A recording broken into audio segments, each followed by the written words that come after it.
is Christian Richter from LeanIX. Hello, Christian. Good to see you this morning. Good to see you, Brian. Thank you. Great. That's good. So Christian works for LeanIX, an enterprise architecture tool provider. And for the past 4 years, Christian has been the SVP of customer success. Prior to working for LeanIX, digital transformation initiatives to improve customer experience in an omni-channel world. He's the father of 2 children aged 8 to 5, which I'm sure endangers a lot of the running around. Christian, looking forward to this presentation. Over to you. Okay, yeah. Thanks a lot, Brian, for the introduction and already for the spoiler. So this time it's still a good afternoon from Bonn, Germany, where we as LeanIX are located, but I believe for one of the next sessions, I can hopefully say at this time good morning to everyone, as I will be relocating for LeanIX to our Boston office, and happy to be there then for the next 2 years. Yeah, just briefly what I've done here. Brian, you mentioned it. So I'm with LeanIX now for 4 years. Guiding our customers through their enterprise architecture journeys. Prior to that, I was working 7 years for Deutsche Telekom. And digital transformation is definitely at my heart. I've had quite some experience with working with architects together and seeing how they can increase their business impact. So looking forward to today and share some insights on how application portfolio management and SaaS management can benefit from each other, because I truly believe there's quite a synergy between those 2 disciplines, and I'm happy to guide you there. So first of all, just allow me to say some words about LeanIX. So in the press, we are called the Google Maps for IT. So when you think about Google Maps and streets, cities, traffic, so what are the right routes to get from A to B? Basically, that's what we are doing for the application space. And when it comes to SaaS applications, microservices, cloud services, and so on. So giving a great transparency about the as is, and showing the path forward to the to-be architecture in the future. Briefly about LeanIX, so we have roughly 500 paying customers as of today. We are putting a high focus on customer success and are very proud of our Net Promoter Score, which is above 65 now. We are rated by the analysts like Gartner, Forrester, as challengers, strong performers, or leaders in the markets. Our technology is built on cloud native SaaS, so we run roughly 50 microservices as part of our own app on Azure and most of the service on Kubernetes. We consider ourselves enterprise ready based on our SOC 2 Type 2 and ISO 27001 certifications. We are nearing the 400 employees now. And we received funding from, for example, Goldman Sachs or Insight Partners over the last years to drive progress and development in the enterprise architecture space. So let me start a bit on the enterprise architecture as a discipline, and I'm a true fan of Gregor Hope, who I believe with the Software Architect Elevator has brought out a great book. And if you see him in presentation, it's really a lot of fun, watching him and see his view on enterprise architects. And I believe one of the main views that he has and that I truly share is about the major skill of an enterprise architect to be able to ride the architecture elevator. So to translate things that are decided on the penthouse level down to the engine room, and being able to basically also do the translation into middle management here. The problem that he describes, I think it's still described in a positive way by him, that he says that the company leadership is under the false impression that digital transformation is proceeding nicely, whereas the folks in the engine room enjoy the freedom to try out new technologies without much supervision. So I believe that's a very positive view on that. There's also the view like things get decided or a direction gets decided, which in the end isn't to the benefit of the company, because it can't be implemented. It's like off, and to be honest, I've witnessed quite some of those decisions during my previous times in the corporate world there. So I think that's still, it holds true. Enterprise architects are the ones to ride that elevator, to translate, to break down large requirements into stuff that's implementable, and in the end adds value. It's scalable in the end.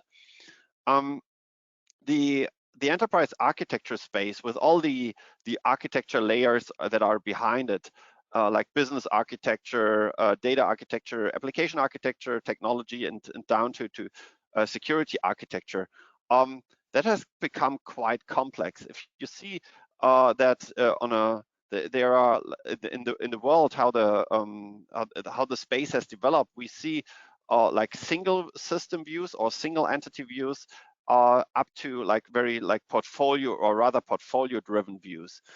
And to give one example, on the business architecture view, that's like customer journey mapping. That has become very very prominent here over the last decade as a single view on a customer journey. What we also see on the business architecture side is like capability mapping. It's there for like decades. It's not a new thing, definitely, but it gives together the whole portfolio of capabilities that a company has. So put out the example of the application architecture, like UML modeling, very specific, down to one system, solution architecture, and so on, of one single system. And I mean, what I'm going deeper in the application portfolio management. So you look at the whole application landscape, all capabilities, how that fits together, and the way forward here.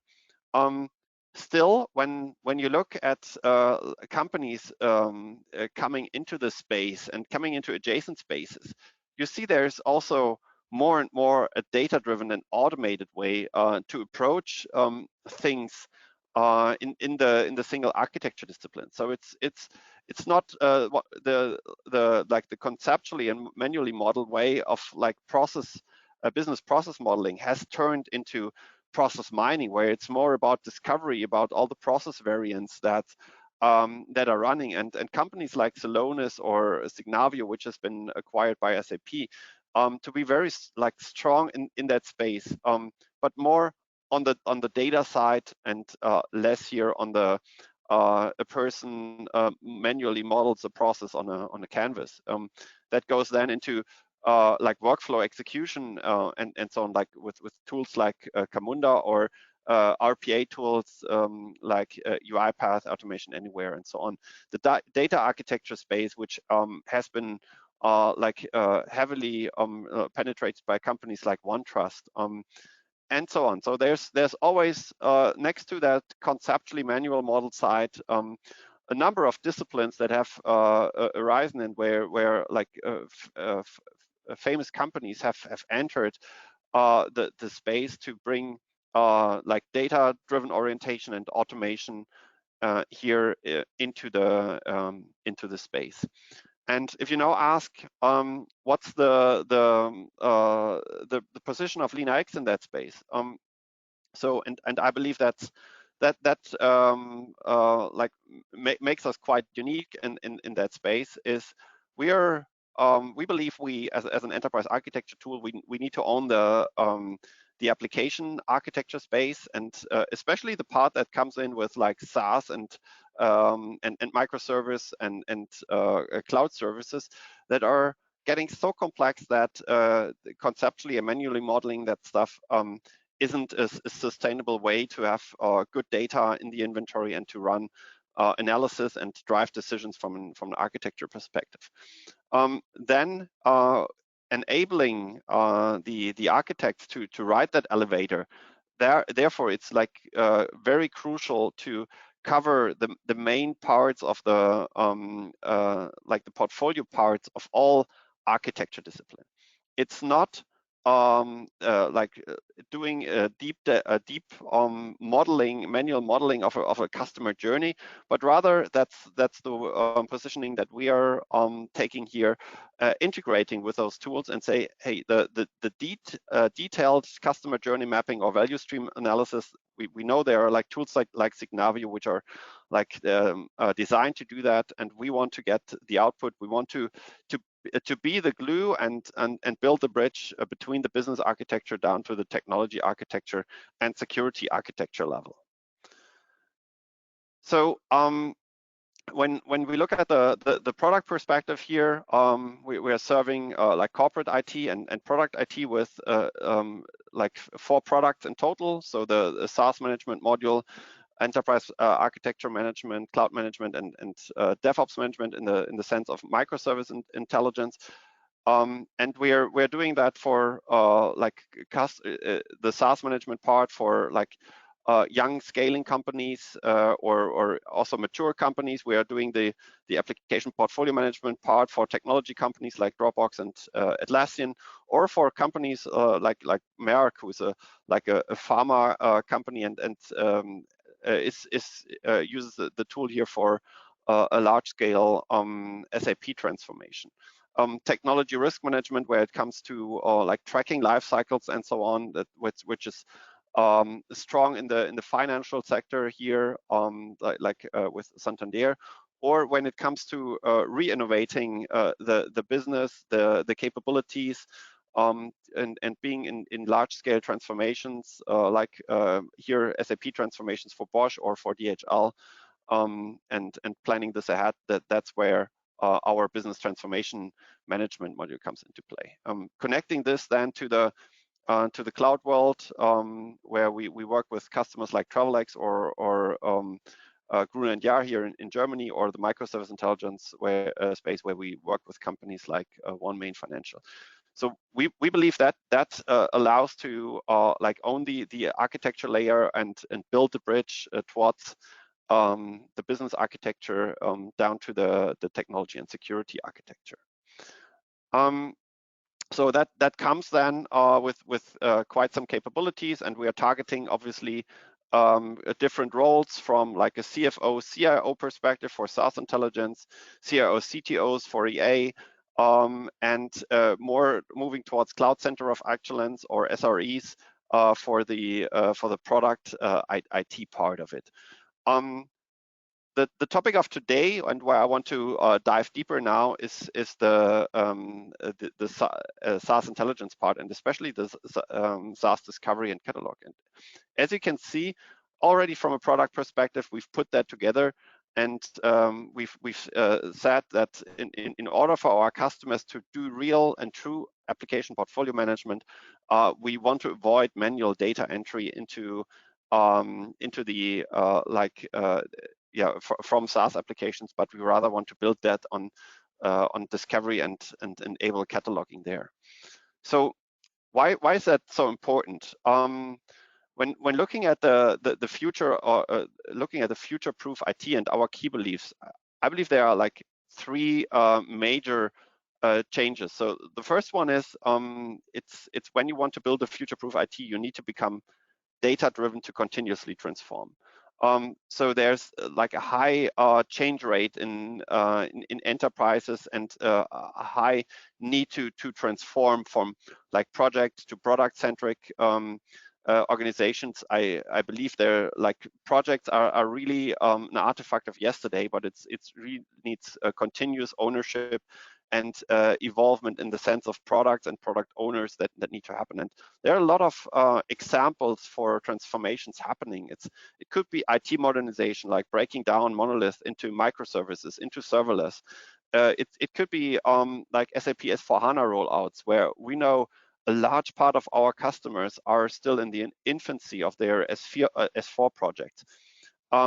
It's like driving GDPR readiness and ISO readiness into the application landscape. It's cloud transformation, so moving the on-premise stuff to like infrastructure as a service or platform as a service, or SaaS, some of them.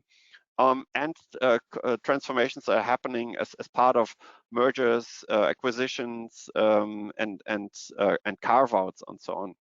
So there's so many transformations happening, sometimes overlapping, definitely not all in a sequence, that it's hard to draw this one picture on the wall in a like nice poster format, which allows you to say what's the landscape looking like in the next 3 or 4 years. And our belief is you need real data behind that. You need to get in the data of the as is, as automated as possible, and all the future assumptions that you are bringing in, that also needs to be taken, and the decisions that you take along the way. You might like revise some of those decisions, and then you want to understand what happens if we like revise that decision. What happens then to our capabilities, to our applications? Which investments do I have to need to take instead, and so on. So that only can, in my view, work with data and not just with nice pictures. So the second part is prioritizing the IT investments by customer experience. We've heard it a lot. Every customer and company strives to be a technology company. A nice example here from Volkswagen, one of the largest car makers here, and they've said, okay, we want to become our new auto strategy is really about to become a technology company, and they've their own software teams and so on. And that's just one example of a lot where this increased technology focus is coming in. And so it needs to be tied to the capabilities and the customer journeys that should be supported, to say, where does a company want to be different from the competitors? Where does a company really have the innovative edge, and what is just commodity in that space? And I think that's an exercise that every company needs to go through to derive which capabilities fall in which of those categories in order to take the right investment decisions.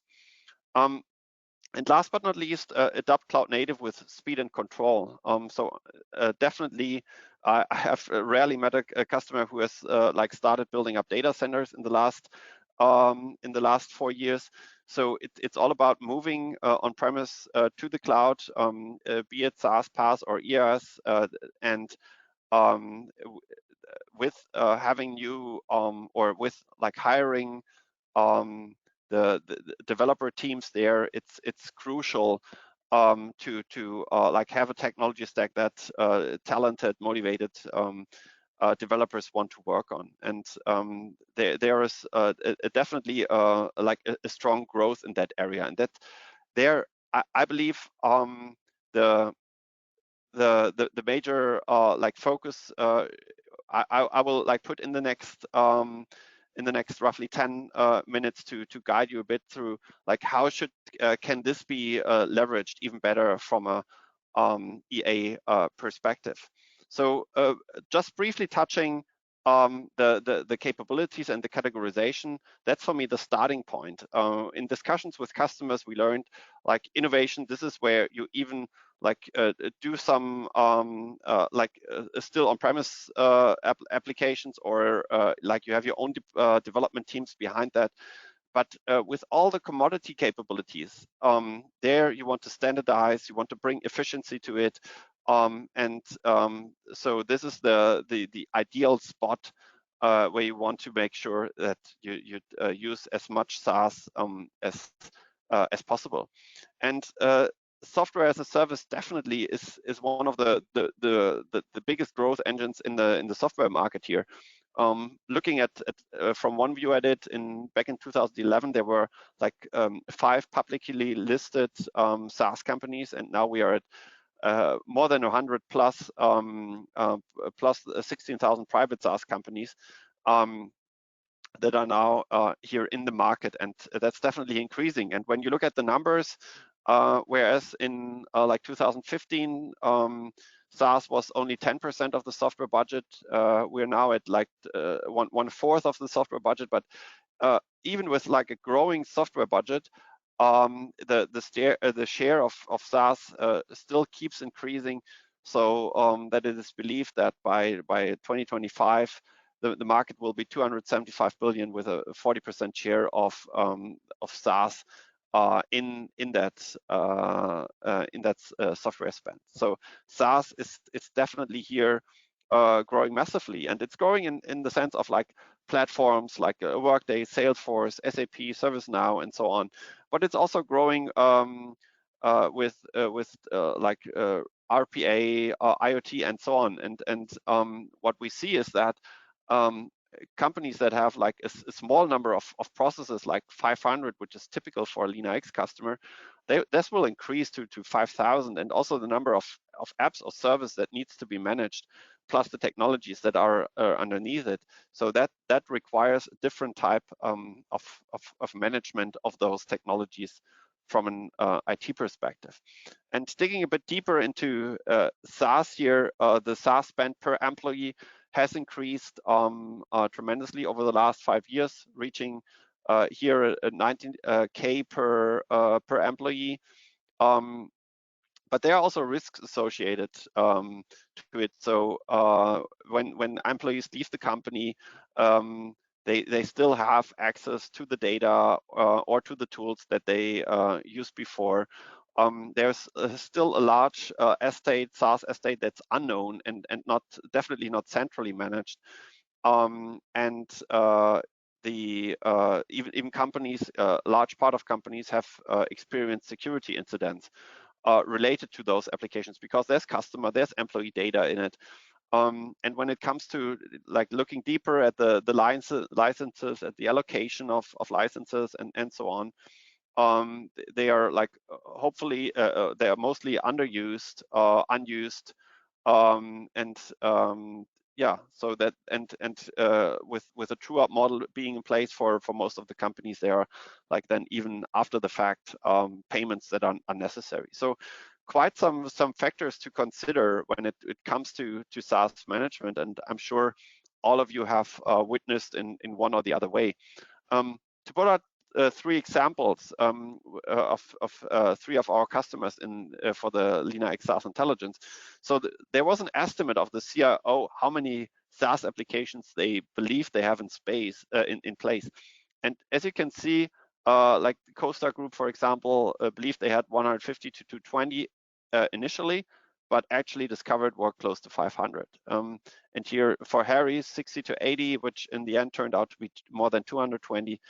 And for Nuix, it's like 110, 130 in estimate, and 300 in actually or actual SaaS applications being sent. And we've seen customers approaching it from several sides. And one of our customers even said they like kept or they like blocked all the traffic to SaaS applications, which gave even a small revolt internally, because people like could not use their tools anymore that they were used to. Still, I believe there are like 2 ways to look at it. And one is like, hey, this is like shadow IT that's happening there. That's bad. That's like it's not happening within IT, and everything that happens outside IT is a bad initiative or is negative. It comes with like a notion of, hey, we want to apply like strict governance, and I also believe it's a missed opportunity to learn, understand, and being able to prioritize what the business here really needs. And it's an internal IT perspective, going more backwards, like towards a back office IT. I think which we've all learned over the last years that that's not a positioning that we want. So I would rather advocate for and just by how to approach this topic, it's more a business-led IT. It's and the approach to it should be like to embrace the innovation and the need for speed of the business, and it needs smart governance. So it's not like shouldn't be restrictive and blocking access to rather empower the people and enable what's called, or what some of our customers also call, like citizen developers. So you want the people who run the processes to be able to come up with their own ideas how to improve those and to do their minor, like low code or no code developments, but still they need to be managed afterwards. And this is for me the real life business IT alignment, how it should and can work, like not pushing back and say, oh no, that's not our stuff and that's shadow IT, but rather say, hey, this is where business and IT can and should grow together.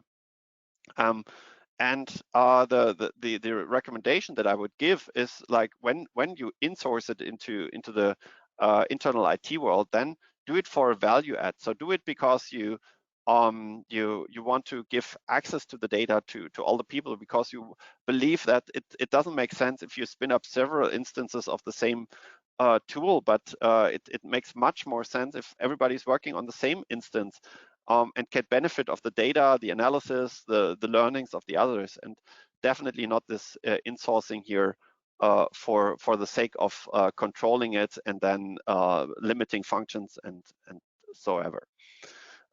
So the approach that we are taking to it is to like have the single pane of glass in the SaaS world that only works on, like, based on integration. So a high number of integrations that are needed because there are several tools out there. Automated discovery, so it's nothing that you want to maintain.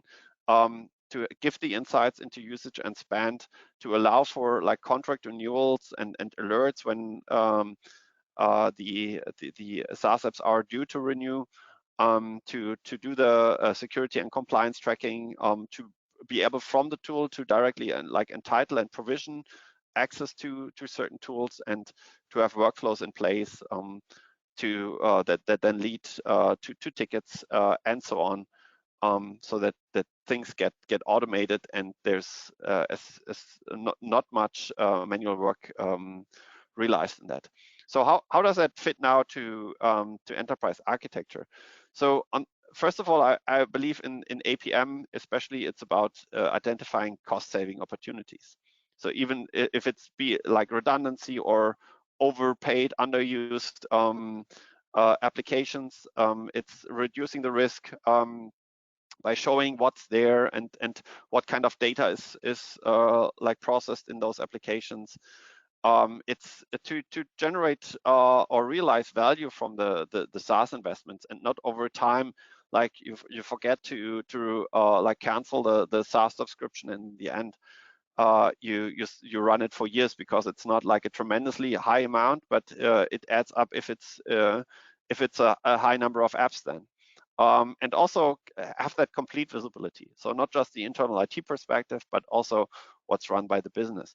And in the way we work with customers, it's a benefit to, when you start working on the application portfolio management, to just say, okay, let's see how the different like containers of applications we get in, and we have like an automated answer for SaaS applications, which makes the life easier and increases the speed for, like, setting up APM. And it's not just relevant for like IT or the EAs, but it's really also benefiting. It's like targeting new stakeholders that are not that present usually in discussions in EA, like the finance team, where like accountability to owners, to teams, can now be achieved, where it's not about like typing in some random number as a cost, but it's the accurate numbers. It becomes measurable, and it can be optimized right away. And for like procurement, then it can be taken as a basis for the next contract negotiations and consolidations, if you're aware of like multiple instances and so on.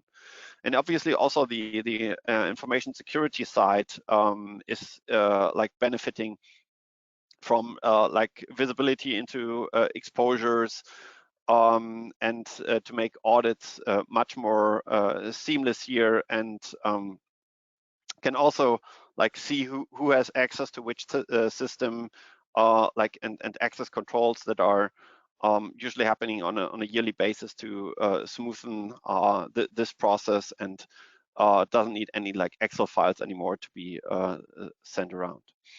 So to just jump quickly here through some of our like customer statements. I mentioned the example of Harry's here. So where 18% of the first year savings on the SaaS estate. So 150 applications were discovered, and so could be saved based on like redundancy and like under usage and so on. And yeah, second part would be, or second customer here to who realized 16% of first year savings, and also gained a full like a full visibility, allowing them to do forecasts on SaaS spend, so not being surprised by the SaaS contracts, and bring that closer to procurement here.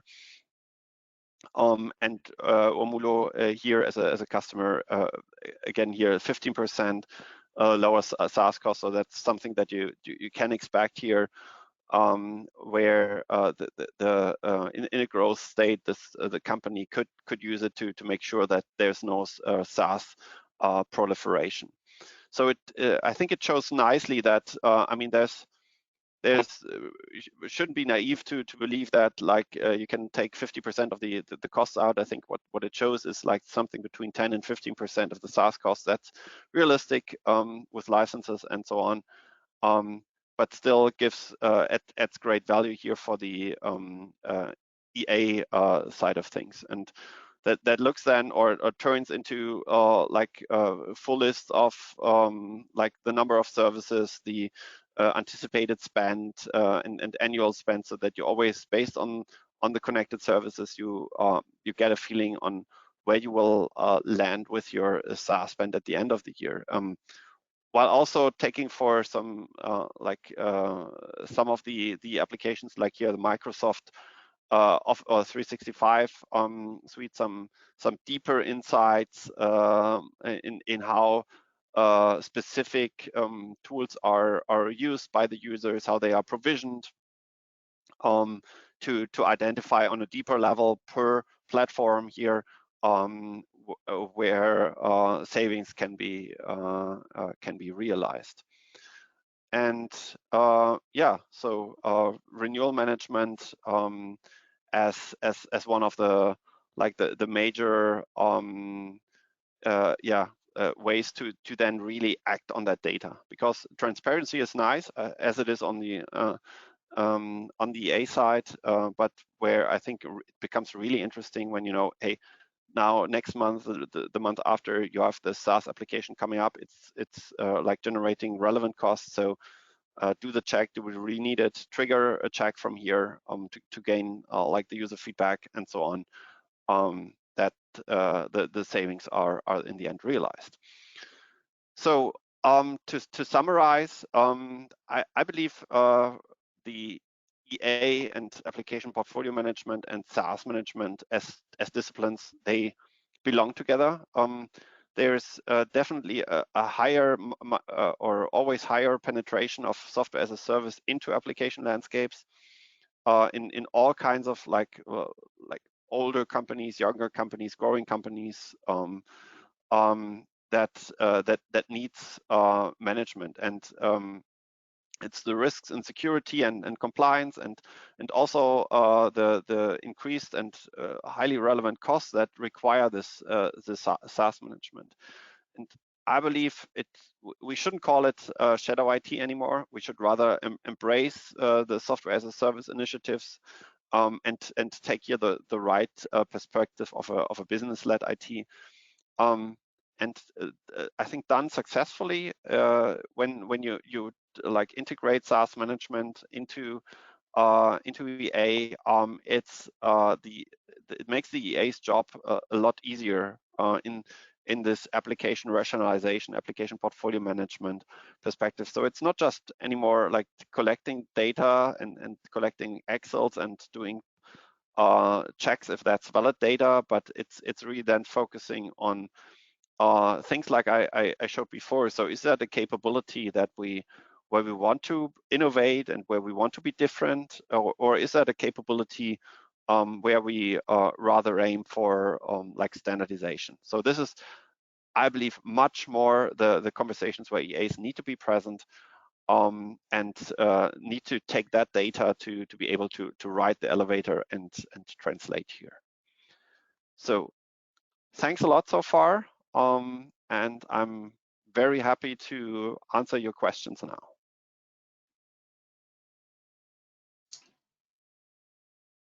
Christian, thank you so much for that very insightful and real tour de force presentation to opening today's session. Really pleased to be able to be a part of that. Ladies and gentlemen, I will apologize in advance. I'm experiencing some connectivity problems from my end, so you may see my picture disappear and just my voice, but hopefully not. We'll get through that. So Christian, I've got some really interesting questions for you, which I would like to sort of kick off with. One question which started really a request from this point from William is, would you be kind enough to say more about navigating the shift of transformation to a continuous process from an initiative-driven event, which we're used to? So I think, at least I hope I understood the question to the end, because your voice broke up a bit. I don't know if it's my connection or if it's your connection. Probably my connection, Christian. Let me repeat that again. William is asking, would you be kind enough to say more about navigating the shift of transformation to a continuous process from the initiative-driven event that we have sort of experienced up until fairly recently?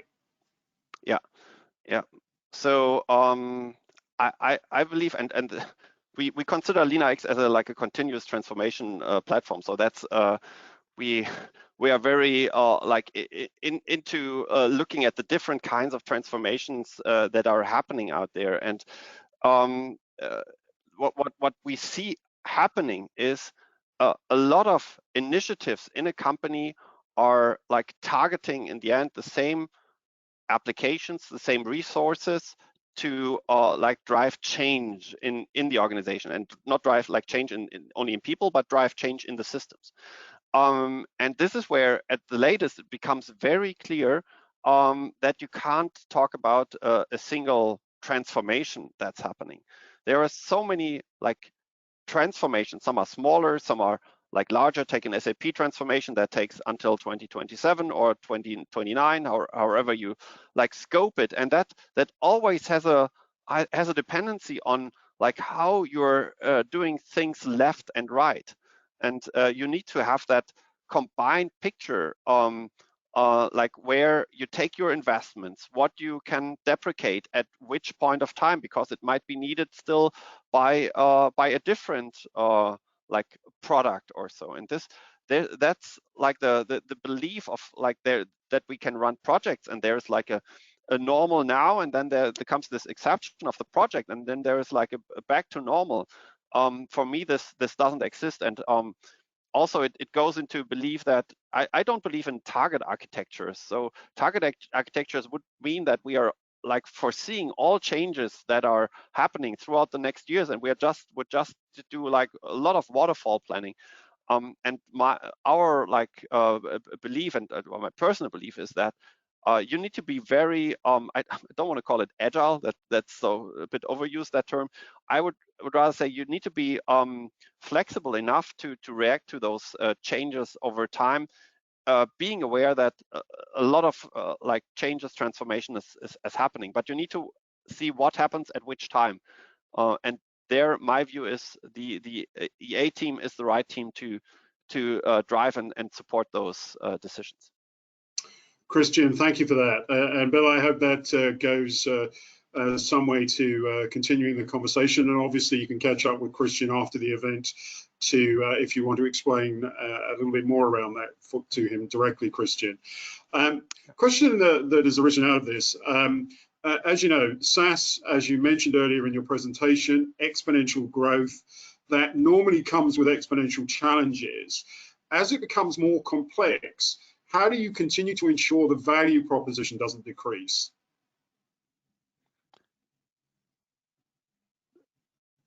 The value proposition of what doesn't decrease?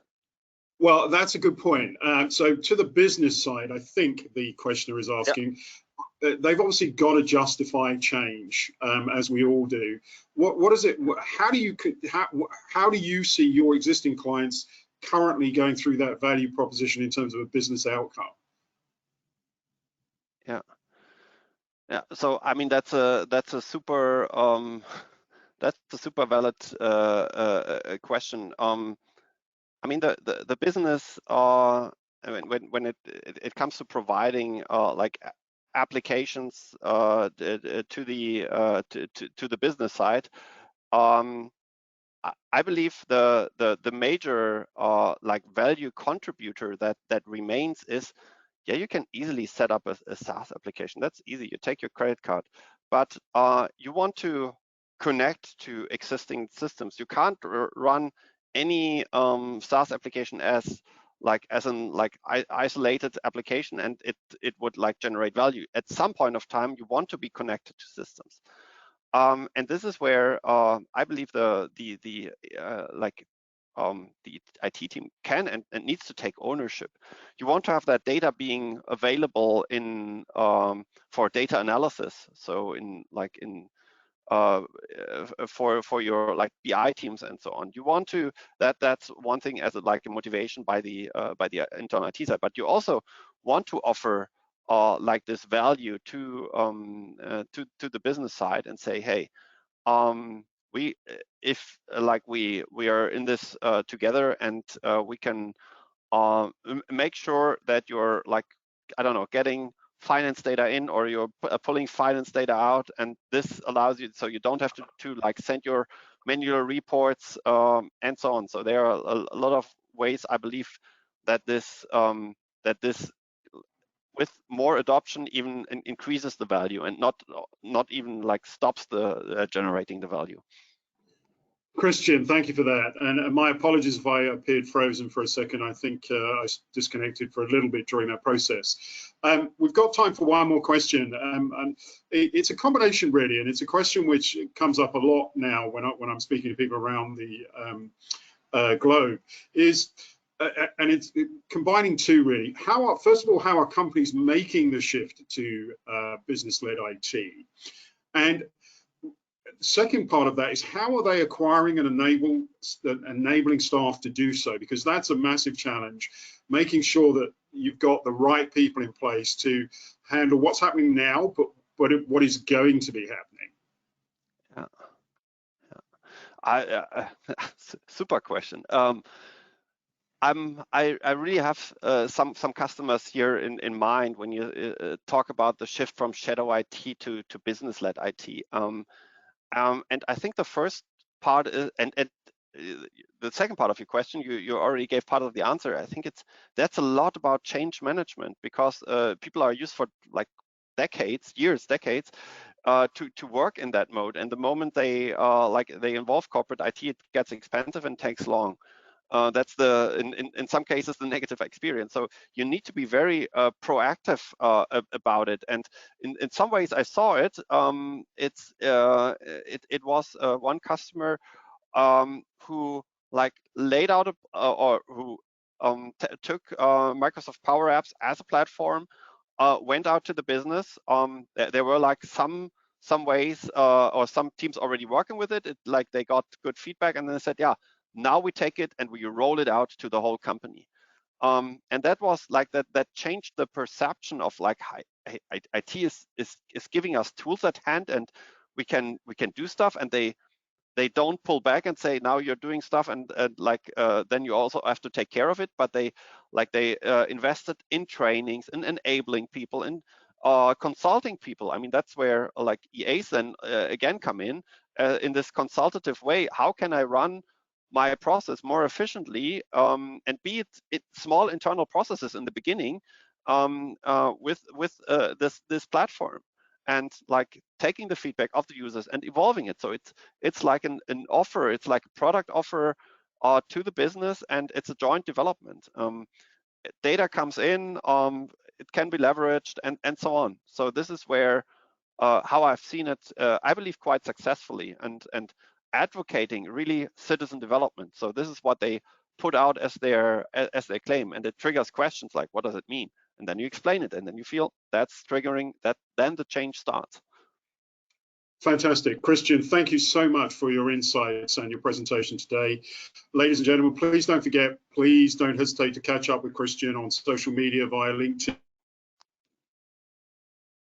the discussion, and we will obviously ensure that provisions are put forward. So Christian, thank you very much. Please enjoy the rest of your day. Take care. Thank you. Bye-bye. So that's the opening session of day 2, completed. A fantastic tour de force from Christian. And as I say, please don't hesitate to continue the conversation post-event. Next up at the top of the hour, we have Joe Geary from Biz Design, who is going to do a very interesting presentation around faster, better decisions to unlock organizational value. Don't miss it. Look forward to seeing you at the top of the hour. Take care.